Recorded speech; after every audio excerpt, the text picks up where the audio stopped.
talk about the Raiders down in Canfield. Yeah, I mean, this was a team too that I think everyone has felt had a disappointing ending because they expected this team to be state champions last year with how well they played. And truthfully, they played well enough, I think, as well to become state champions with that loss coming in the playoffs to Kirtland. But anyway, South Range 6-0 in the regular season, 251 points scored compared to just 96 points against. They won 3 straight in the playoffs before eventually losing to Kirtland in that one loss. So they finished the season 9-1 last year. As far as players to watch for South Range coming up this year, Michael Lally, the offensive lineman, and Jacob Brooks, offensive lineman, 2 senior offensive linemen. Lally, a first-team NE8 last year. Brooks, second-team NE8. Part of that really good offensive line that provided so much protection for the Raiders as far as both behind center and for running back Dylan Dominguez, who is also a player to watch, running back senior this year. He was first-team NE8. He was something special and something fun to watch, though, Anthony. Almost unstoppable. I mean, teams knew Dylan Dominguez was getting the ball, and it didn't matter. He was what we call a wrecking ball, where he would just pile through the line. It would look like it was a little pile up on the offensive line, and then all of a sudden here comes Dylan Dominguez just popping out of there, and he'd break what should be 1 to 2 yard runs into 6 or 7 yard runs. That was one of his trademarks.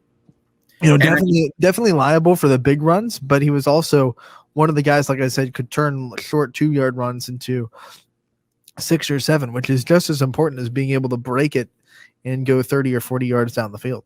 I think the returns of both Michael Lally and Jacob Brooks, 2 huge offensive linemen, is going to help Dylan Dominguez out tremendously this year, creating that space, creating those holes for him to really take advantage on opposing defenses on. And I think that's going to help out tremendously too, especially with the loss of their quarterback last year, Patron. He was the NE8 player of the year. We'll look at the offensive players loss as Michael Patron, NE8 player of the year, quarterback last year, no longer there. Luke Crumbatcher, wide receiver. Harley Novak, their kicker, as we know, she was a senior last year, and then Jake Gehring, their tight end as well. That's a pool of a lot of talented players, though, Anthony. But South Range has always been pretty unique of finding different ways to score year to year. Yeah, here's the thing. I mean, they lose Crumbacher, and he was very versatile in the receiver spot, but a lot of their skill position players coming back. The receiving core is still very game experienced, and obviously Dylan Dominguez. They're in a little bit of a quarterback controversy right now. They have 2 guys fighting in camp, and obviously official practices just started yesterday. So as the days go on, and they get a couple of scrimmages under their belt, I think the definition of who will be their week 1 quarterback might get a little bit more clear. But they have 2 guys that have a legitimate chance of winning that starting job come week 1 in Skurpak and Zins. So we're going to have to see who kind of steps forward in this month of August as we prepare for August 20th. They have a big game week 1 that they have to be sure on who their quarterback is for that week 1 matchup. Absolutely. And not to mention, too, holding opponents under 20 points per game last year did South Range in the regular season. And they return, I believe, 8 out of 11 of their defensive starters. Yeah, and I mean, a couple of those that I want to highlight, Cory Penick, the defensive back, he was first team NE8 last year, returning senior, as well as a returning junior, Bailey Ryan, defensive lineman. He was second team NE8 as a sophomore. You expect big things from him going into his junior year. He's looking for that first team honors this year.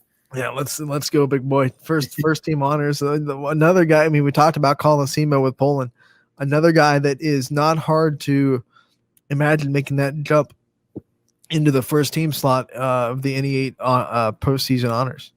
Yeah, and I mean, the one notable guy that they did lose in Luke Blasco, the defensive lineman that made first team NE8 for South Range last year, you kind of are hoping that you can insert Bailey Ryan right into that spot and that he learned hopefully enough under Blasco coming in as a junior now. After making a second team NE8, he could kind of be reinserted into that role, and maybe, hopefully, if you are the Raiders, you don't miss a beat with Blasco as Bailey Ryan is taking over there. That is one of the things that Coach Yeagley has very much been good at through his tenure at South Range, is taking guys and inserting them into a little bit of a bigger role the next year and watching them just blossom from role players to superstars. And that's something that he's kind of made a career of. and I don't expect anything less out of Coach Yeagley this year. I mean, and we're going to look real quick through their South Range football schedule, and I mean, we'll just stop right there at week 1 because I don't think we could skip over week 1. South Range Springfield. It's a game that's been over a year in the making now, Anthony. Really, it's a game. like last year, remember that there was that lull between because both teams had a bye. There was that week where both teams were off. You don't know how many messages and how many comments that even we at YSN got on our posts about we need to see South Range and Springfield play each other. This needs to happen. And of course, they're not gonna do that when they're preparing for the playoffs. It was one of those dreams and fantasies that sports fans had that wasn't gonna happen. But at the same time, last year everyone in their brothers wanted to see South Range versus Springfield and get that bragging rights and try to plant the flag on who the best team in the area was last year. And they played 2 years ago. Springfield won in overtime at South Range. But they've been a year off, and this rivalry getting a little bit renewed, and it's going to be a fun one come week 1. Springfield returns their quarterback, and South Range doesn't. That's going to be a big talking point. Springfield knows Bo Brungard's coming, and he's our guy.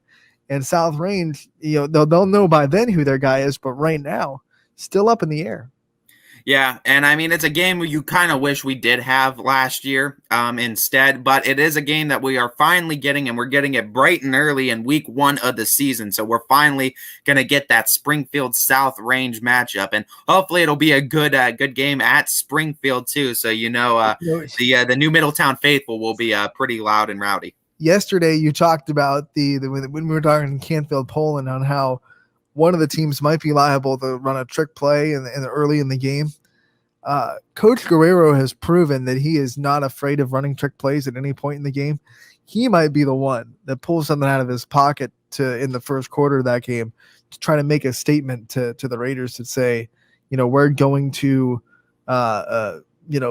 we're here to win no matter what. We're not taking this game as a tune-up for our conference. We're here to win. So I think Coach Guerrero might be that coach that pulls something out of the back of his pocket to pull a trick play on the Raiders in the first quarter. I mean, very well possible, too. I mean, we've seen him do it a multitude of times last year, and we've seen him. I mean, it's paid off, too, because, this is a team that could score within 5 to 10 seconds. They could score in a singular play. If you can run a trick play with 20 seconds left in a playoff game when you're down, then you'll do it at any time. I mean, the guts that takes and the cojones that takes, that proves to me that he is willing to do it at almost any time in a football game. Coach Guerrero's proven time and time again, and he said time and time again he's fearless when it comes to coaching, though. I mean, he truly is coaching to what he believes is giving his team the best chance to win, and that's all you can ask for from your head coach. And more often than not, he does put them in the best chance to win, and he does that through various, like you said, trick plays, getting in the mind of his opponent. I mean, he does tremendous film work, and he gets those guys as well as Brungard, and we know those guys.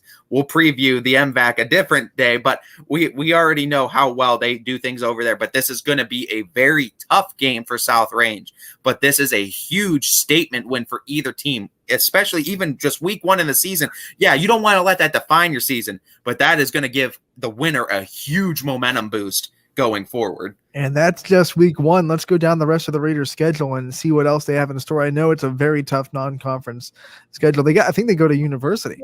Yep. August 27th, they go to University, and then September 3rd, Canton Central Catholic, before starting into NE8 play. And that goes September 10th at Struthers, 17th at Poland, 24th versus Girard, October 1st at Niles, 8th versus Jefferson, 15th at Lakeview, and 22nd closing out the season at home versus Hubbard, as Hubbard goes to South Range. But Canton Central Catholic's another game that's going to be a huge one for South Range, and that's week 3. I think that's one where the guys on the team want to exercise some demons, because I'll tell you, South Range basketball and South Range baseball, their bugaboos for the last decade have been Canton Central Catholic. It doesn't matter, like every tournament run, no matter how promising the team looks, it always kind of runs into Canton Central Catholic. So I think there might be some revenge on the minds of the football players to kind of say, we can beat them at least on the football field and give all of our multiple sport athletes some confidence that that we can take care of Canton Central Catholic a little bit. We can show them that we are South Range and we're proud. And I think that's one of the games that the players might be the most amped for because of the history with Canton Central Catholic and the other sports that they play. And with them coming to South Range too, you want that stadium to be rowdy, and you expect it to be a packed house on a Friday night because that is going to be a fantastic game, as you expect too. Two very good schools that have very great sports programs, a history of just having great sports programs, meeting up another time. And I mean, the history's already been written for them. So here's just another chapter in the book. When you go into their NE8 schedule, very, very interesting. They closed out the season with Hubbard. Yeah, like that's going to be a tough one. And I mean, they're going at Struthers, at Poland to start their NE8 schedule. Struthers again is a team that Struthers is one of those teams I really don't have a great read on because I truly believe Struthers. I don't know where they're going to be falling, but they have so much potential that Struthers, I believe, can beat any team on any given day with the talent that they do have.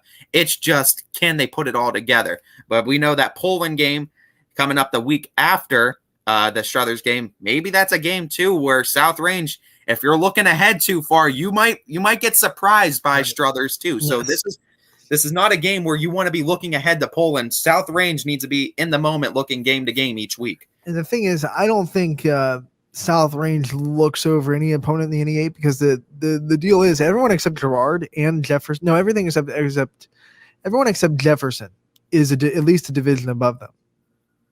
So I mean, I think they've come into this league with that chip on their shoulder, like we're the smallest team in the league.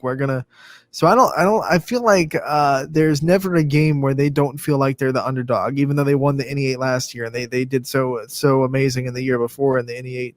I don't think South Range has gotten to the point yet where they feel like they're established favorites when they walk into a Struthers or a Hubbard or a Jefferson or a Gerard, these big high profile programs that have been successful for years and that are also divisions above them. I feel like they still have that chip on their shoulder when they go into those games, trying to prove that they are an established program and it's not a fluke that they can compete with the bigger schools in the area. Well, all the credit goes to Coach Yeagley, too, for that. I mean, does a tremendous job over there coaching and getting his guys ready game to game each week. As far as those schedules are concerned, he does a great job of not really allowing teams to play down to their opponents. Very reminiscent. I mean, we already mentioned him earlier, though, but Coach Guerrero of Springfield does a very similar thing. You never feel like the opponent is being disrespected when South Range and Springfield are playing them. And, you talk about that too. And we talk about the Struthers game and it is easy. And that's why you bring it up. It is easy to look ahead to opponents. And the point you bring up too, though, Anthony, is a great point because South Range has been traditionally, and especially in the last few years, really, really good about staying consistent. And that's very, very hard to do in football. But they've done a great job of staying consistent. And I think all the credit has to go to Coach Yeagley for his tenure there at South Range and all the success he's had.